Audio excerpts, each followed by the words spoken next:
قد تكون مفاجاه لكنها هامه، لان انا كمان عايز مستر مانويل وهو بيعود مره اخرى لعمله في النادي الاهلي ما يكونش قدامه ولو معوق صغير قد كده. انه قال نقطه مهمه جدا، قال لك الحضري لما رفع قضيه كان عنده محامي، انا ما كانش عندي محامي. اعتقد انه هو الحضري اعلن انه تنازل عن القضيه، انه بيتمنى لمستر مانويل التوفيق، وانه بيتمنى انه يجي النادي الاهلي يقول له جود لك. لكن انا معايا الحضري على التليفون. كابتن عصام ازيك؟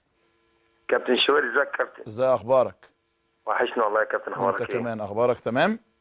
تمام والله، وانا سعيد طبعا اني موجود معاك، ومعاك اعظم مدرب من المدربين اللي انا اتمرنت معاهم، واحسن يعني من اجمل ايام حياتي واجمل ايام تاريخي وبطولاتي كلها مع مستر مانويل. انت عايز تلعب تاني في الاهلي شكلك. هو طبعا يعني قبل كل شيء يا كابتن شوقي، طبعا انت معاك شخصيه طبعا من الشخصيات اللي الراجل بيحب شغله، من الشخصيات اللي انا بحترمها كمدرب، من الشخصيات اللي عمل تاريخ للنادي الاهلي وعمل تاريخ ليه، ولاعيبه كتير بنت على ايده وبنت على مستوى افريقيا.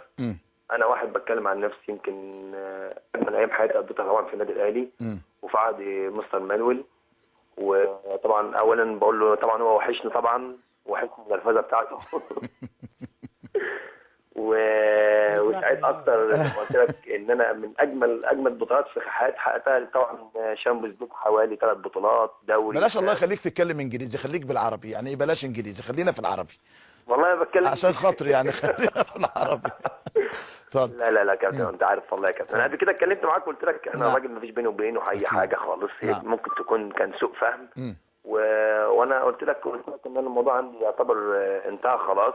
وانا لو انا كنت بقى اتنازلت على القضيه برضو ممكن، عشان بس الناس تبقى فاهمه، ممكن الراجل ده يمكن ليه فضل عليه بعد ربنا سبحانه وتعالى. ممكن لو يكون في سوء فهم حصل مني غلط، ممكن يكون سوء فهم من اي حد تاني. قبل كده قلت له قبل كده قلت له ان انا بنفتح صفحه جديده وبتمنى له التوفيق، وانا عارف ان هو هيرجع النادي الاهلي وانا بقولها لك على الهواء ان هو الراجل يعني ده هيحقق معاهم اي بطولات النادي الاهلي يلعب فيها. وانا مش عايز يكون زعلان مني خالص اطلاقا، يعني ما فيش حاجه. هو قال قد كده ممكن يكون الناس فهمت سوء فهم، انا برضه يمكن يكون سوء فهم. نعم. يكون كان عندي غلط، وممكن وانا مش عيب لما واحد يطلع نعم انه كان مخطئ. اكيد. طب اسمع بقى رد مستر مان. حضري You trapped me, yeah? انت وقعتني يعني. I don't wait for that. انا مش مستني الكلام ده. انا عايز اقول لك حاجه مهمه. انا مش راجل بمشاعر قاسيه، وانت عارف كده. تأثير الناس انا عارفه كويس. انا بالنسبه لي انا بفكر بعقلي، ما بهتمش بتأثير الناس عليا، ما بخليهمش يأثروا عليا.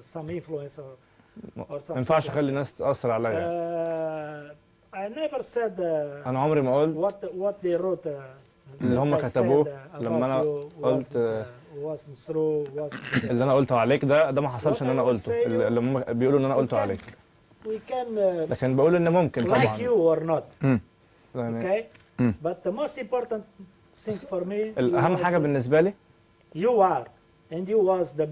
انت حاليا وكنت افضل حارس في افريقيا، وكنت مثال للباقيين، لباقي الحراس، لانك بتلعب مباريات مهمه جدا، بتلعب مباريات كبيره جدا مثلا وصعبه، وتاني يوم بتتدرب بشكل قوي جدا.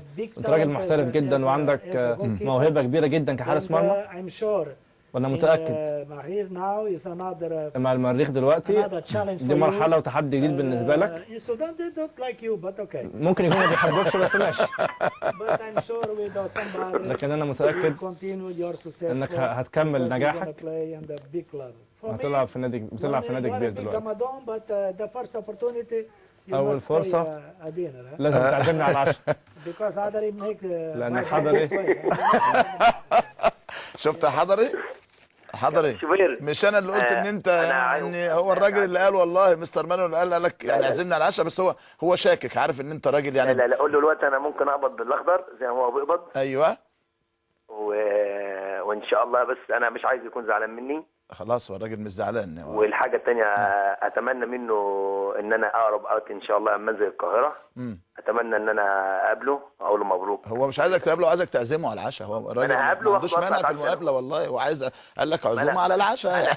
انا هاجي النادي عشان اعرف ان الناس ده بقول لك لحد ما يموت مش هتعزمه على العشاء، مش هتصرف لا، لا. فلوس. بيقول مش هنصرف فلوس كتير في الاكل يعني. بقول لك لا، وبعدين بيقول لك لا. مش هتصرف أنا كتير يعني. كابتن شوبير بتكلم بجد والله. اتفضل. انا ان شاء الله اقرب وقت اتمنى منه ان هو تبقى العزومه ان انا اخش النادي الاهلي واتصالح معاه عشان الناس تعرف ان مفيش اي حاجه بيني وبينه، واقابله واجي ابارك له طبعا ان هو موجود في النادي الاهلي.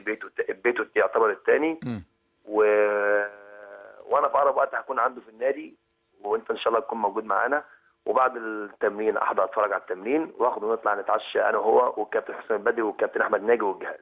وانا وانت يا كابتن يعني يا ابني هتطلعني من الليله ولا ايه؟ Shabari so much. لا يا كابتن كابتن شوبير بياكل كتير. خلاص. Thank you very much, my friend. أنا بشكرك جدا يا حضرتك. Welcome all بشكرك. the time when you coming. يعني قول لي الراجل لما تيجي. بيقول The لك past belongs the past. okay? الماضي هو We الماضي. must think about the لازم present نفكر and the في future. الوقت الحاضر والمستقبل. شكرا عصام الحضري، والحقيقه كلام جميل من مستر مانويل جوزيه. What a كلام good surprise. Thank you. احنا اللي ثانك يو يعني.